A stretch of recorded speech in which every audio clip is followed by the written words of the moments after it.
Many things happen to create the book you are reading. First, Bruce Larkin has an idea.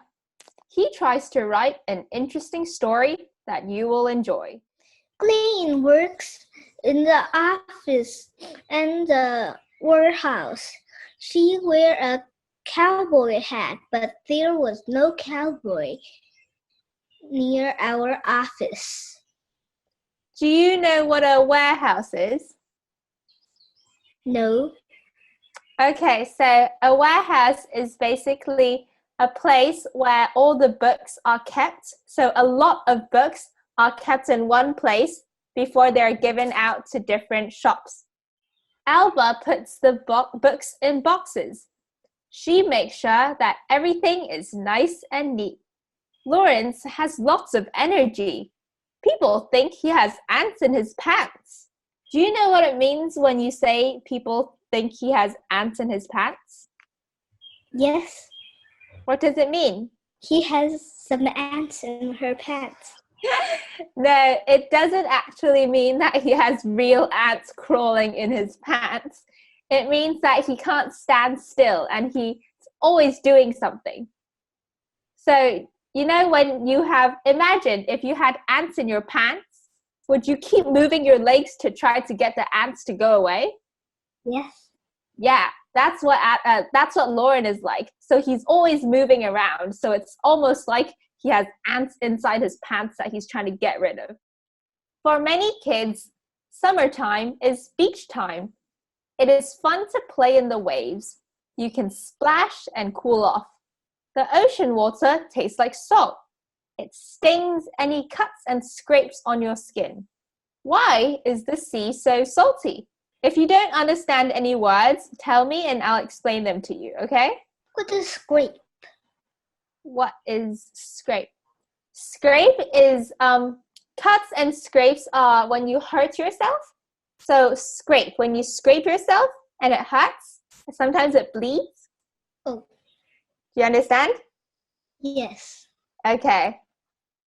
Do you know the difference between a sea and a lake? The sea is bigger. Yeah, the sea is much bigger. And also in a lake, rivers don't flow into it. A lake is like a natural swimming pool. Like I said before, when you read, sometimes you tend to, when you have words that you don't know, sometimes you tend to focus on that word and guess the words after them. So sometimes I see that you skip over certain words. Or sometimes, for example, just now, when you said the ocean in a sentence, you said the water instead, which makes sense because you understand the article, but it shows that you're not reading every single word. You know what I mean? Yes.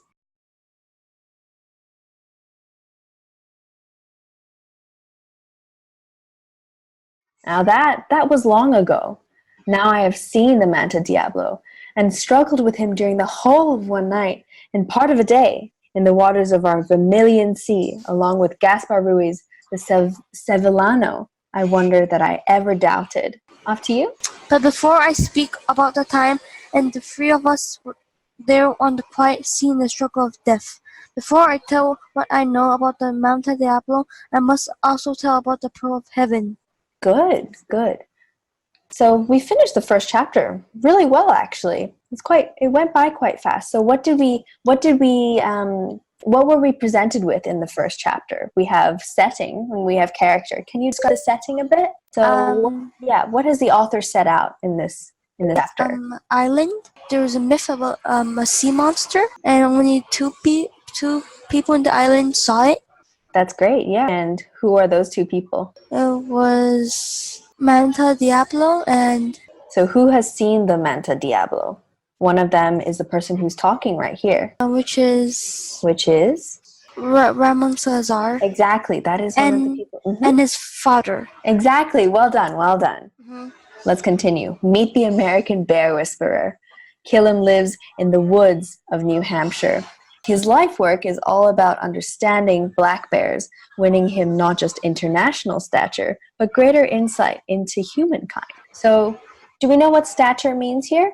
Stature is kind of like he's well known internationally, right? So he's almost famous. He has a great reputation. And so why do you think maybe it says here, his bear work doesn't make him just famous. It also gives him greater insight into what we are like as humans. Why do you think that is? Because maybe he's brave. He can communicate bears, which is not a very common thing. It's not a very common trait at all. And maybe what we can learn from bears as well. So maybe in his communication with a bear, maybe we can see how they interact with each other, and maybe that connects to how we as people interact. But maybe we can find out. So what does this man do? What does Killam do in this enclosure? He cares for orphan cubs. Great. And works for the New Hampshire Fish and Game Department. Excellent. Great understanding here. What did you say? Did you like the news article or the story more? Which one did you enjoy more? The news, because it's interesting and brings up lots of many Exactly. And actually, important subjects we should talk about, right? Yeah. Absolutely.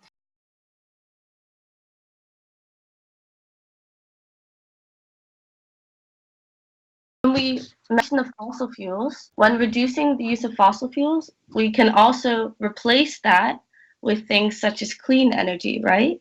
Does that mean like wind energy and stuff? Yeah, exactly. So replacing fossil fuels with clean energy. Wind energy, solar energy is also a great one. The last crucial thing that you have to mention, because it's not too many words, is what about transportation? Oh, yeah.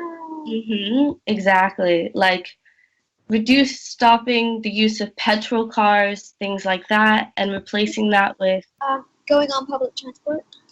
Going on public transport is one. Using more public transport for sure, because cars have a lot of emissions. And what about things like electric cars? Are those better for the environment? I don't actually. Yeah, they are. Electric cars are much better for the environment because a normal petrol car also releases greenhouse gases, while an electric car is more clean in such a way that it doesn't release those kind of gases. So everything we're doing right now is trying to minimize releasing greenhouse gases because that increases the temperature of the environment. It's always good in persuasive essays, next to each thing that you want to argue, that you have a good example of why it's better. Such as President Donald Trump. So since you say the word others, you have to make sure that it's don't care instead of doesn't care. Because don't care is for many, and doesn't care is for only one person. Read through the essay. Just know everything well. Secondly, for the bullet points, make sure they are short and are reminders for your speech. So you don't want your bullet points to include everything within your speech. They're just meant to be reminders. Finally, since this is done by speech, make sure to stress certain words.